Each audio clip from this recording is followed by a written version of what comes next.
ఒకరోజు ఒక గాడిద కుక్క పరుగు పందెం వేసుకున్నాయి. ఈ పందెంలో ఎవరు గెలిస్తే వాళ్ళకే సింహాసనం దక్కుతుంది, వాళ్ళే రాజ్యం వెళ్తారు. ఇది పందెం. కుక్కకు తన మీద తనకు చాలా నమ్మకం. తనతో ఎవరూ పోటీ పడలేరని, నా పరుగుకు తిరుగులేదని గాడిదను ఓడించడం పెద్ద విషయం ఏమీ కాదనుకుంది.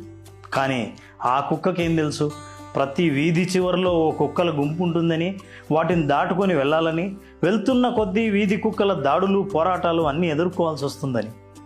ఏదేమైతేనేం వాటన్నిటినీ దాటుకొని వచ్చేసరికి అక్కడ ముందుగానే గాడిద సింహాసనంపై టీవీగా కూర్చొని కనిపించింది. మనిషి విషయంలో కూడా నిజమే కదా. నువ్వు ఎదుగుతున్న కొద్దీ నీ కాళ్ళు పట్టి లాగే మనుషులే దర్శనమిస్తారు. చేదు నిజం ఏంటంటే, నీ కాళ్ళు పట్టి వెనక్కి లాగే వాళ్ళలో నీ వాళ్ళు అనుకున్న వాళ్ళు కూడా ఉండడం అస్సలైన నిజం. ఈ విషయాన్ని మీరు అంగీకరిస్తే లైక్ చేసి షేర్ చేయండి. ఒకరోజు ఒక గాడిద కుక్క పరుగు పందెం వేసుకున్నాయి. ఈ పందెంలో ఎవరు గెలిస్తే వాళ్ళకే సింహాసనం